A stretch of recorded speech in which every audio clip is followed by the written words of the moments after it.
সোনামুখী ব্লকের সামনে নোংরা আবর্জনায় পড়ে প্যাকেট জলের প্যাকেট হাতে তুমুল বিক্ষোভ বিজেপি বিধায়কের অভিযোগ, বন্যা কবলিত এলাকার মানুষের জন্য আনা জল এভাবেই নষ্ট করছে প্রশাসন। পাল্টা বিধায়ককে কটাক্ষ তৃণমূলের। সোনামুখী ব্লকের সামনে নোংরায় পড়ে রয়েছে বস্তা বস্তা জলের প্যাকেট। অভিযোগ, এই জলের প্যাকেটগুলি আনা হয়েছিল সোনামুখীর বন্যা কবলিত এলাকার মানুষের জন্য, অথচ প্রশাসন বন্যা কবলিত এলাকার মানুষদের জলের প্যাকেট না দিয়ে এইভাবেই নোংরায় ফেলে অপচয় করছে দাবি বিজেপি বিধায়কের। ফলে জলের প্যাকেট হাতে নিয়ে দলীয় কর্মীদের সাথে তুমুল বিক্ষোভ দেখাতে থাকে বিজেপি বিধায়ক দিবাকর ঘরামি। রাস্তায় ঢেলে ছড়িয়ে দেওয়া হয় জলের প্যাকেটগুলি। কিছু জলের প্যাকেট হাতে নিয়ে ব্লক প্রশাসনের আধিকারিকদের রুমে গিয়ে তাদের দেখান বিধায়কের আরও দাবি, বন্যা কবলিত এলাকার মানুষদের পর্যাপ্ত পরিমাণে ত্রাণ দিচ্ছে না প্রশাসন। এলাকায় জলের কলগুলি ডুবেছিল, পানীয় জলের সমস্যা রয়েছে। যদিও ব্লক প্রশাসনের দাবি, এই পানীয় জলগুলি পঞ্চায়েত নির্বাচনের সময় আনা। বিডিও অফিসের বাইরে স্টলে রাখা ছিল, স্টলের দোকানদাররা বাইরে বার করেছে। এই জলগুলির সাথে ত্রাণের কোনো সম্পর্ক নেই। অন্যদিকে বাঁকুড়া জেলা পরিষদের সদস্য দেবাশিস ঘোষ তিনি বলেন, বিধায়ককে বলবো গাড়ির কাঁচ নামিয়ে এলাকায় ঘুরতে। তিনি এলাকায় ঘুরেন না, মানুষের খোঁজ খবর রাখেন না, তাই সঠিক তথ্য তার কাছে নেই। এই যে দেখতে পাচ্ছেন জলের পাউচ, এখানে নোংরার মধ্যে কিভাবে শয়ে শয়ে বস্তা জল ফেলে রেখেছে। আর ত্রাণের পরে আমরা দেখেছি একদিন প্রশাসন গেছে, সেই দিনে জল দেওয়া হয়েছে। যে টিউবওয়েলগুলো সম্পূর্ণ ডুবে গেছে, সেই টিউবওয়েলগুলো কি দু একদিনের মধ্যে জল খাওয়া সম্ভব? মিনিমাম 3 থেকে 4 দিন জল পাওয়ার প্রয়োজন ছিল, কিন্তু মানুষ পায়নি। আর এই মমতা বন্দ্যোপাধ্যায় আসছে বর্জরাতে, আমার মনে হয় এই মমতা বন্দ্যোপাধ্যায়কে উচিত এই জলগুলো খাওয়ানো। আমি জয়েন্ট সাহেবকে দেখালাম বিষয়টা, এই জয়েন্ট সাহেবকে দেখালাম, বললাম এগুলো, উনি বলছেন স্টকে রাখা আছে। এটা স্টকে রাখার জায়গা? তাহলে এই জলটা প্রশাসনকে খেয়ে দেখাতে হবে, বিডিও মহাশয়াকে খেতে হবে, জয়েন্ট সাহেবকে খেতে হবে, মুখ্যমন্ত্রীকে খেতে হবে। উনি এসে খেয়ে দেখাক, তারপরে বন্যার দুর্গত মানুষ সেই জল খাবে। ওনারা জল দেয়নি, পরে বলছে স্টকে রেখেছে। স্টকও যদি থাকে, ওটা স্টকের জায়গা। নোংরা কুকুর শুয়েছিল, 4-5টা কুকুর শুয়েছিল, কুকুরে পেচ্ছাপ করেছে, আর সেই জলগুলো ওনারা খাওয়াবেন?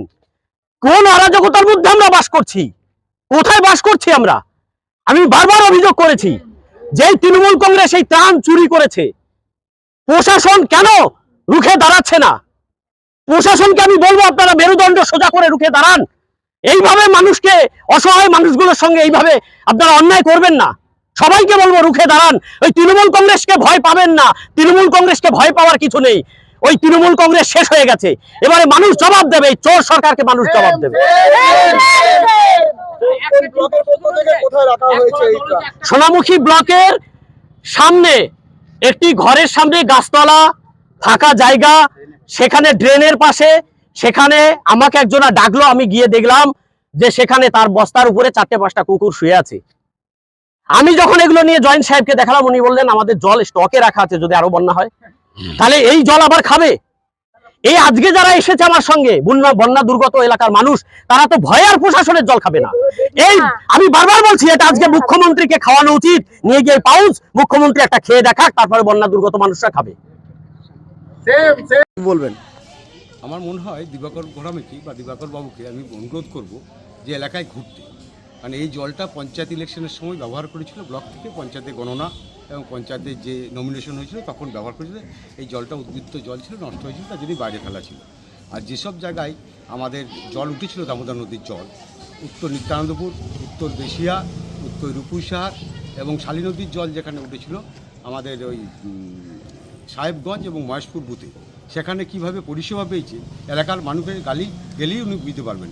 ওনার ওই ধারণা নাই, উনি এলাকায় ঘুরেনও নাই, আর উনি এই মুহূর্তে থাকেনও নাই পরিষেবার দায়িত্ব। তার খবর আপনারা পেয়েছেন, কিছু মানুষ, স্থানীয় মানুষ খবরও দেখাইছে পরিষেবা না দেওয়ার জন্য। ওনার কাছে কোনো তথ্য আছে বলে আমার জানা নাই, কারণ ওনাকে আমি অনুরোধ করব যে উনি আমাদের বিধায়ক হিসেবে আমাদের এলাকায় ঘুরুন, 4 চাকার গাড়ির কাঁচটা নামিয়ে ঘুরুন, আর এলাকাতে ঘুরুন, সাধারণ মানুষের সঙ্গে মেশা। উনি বলছেন এই নোংরা জল বিডিও ম্যাডামকে এবং মুখ্যমন্ত্রীকে খাওয়ানোর দাবি জানাচ্ছে। খুব ভুল কথা বলেছেন, কারণ আমি যে এলাকার থেকে এসেছিলেন আজকে উনি একটা ডেপুটেশন দিতে, সেই এলাকায় বন্যা ত্রাণের এলাকায় কোনো মানুষই আসেনি এখানে ত্রাণ পায়নি বলে।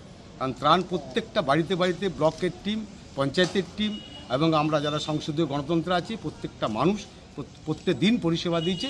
এলাকায় গেলে এলাকার মানুষের কাছে সেই রিপোর্ট নেওয়ার জন্য আমি অনুরোধ করব। আপনার নাম পরিচয়? আমার নাম দেবাশিস ঘোষ, আমি জেলা পরিষদের মেম্বার।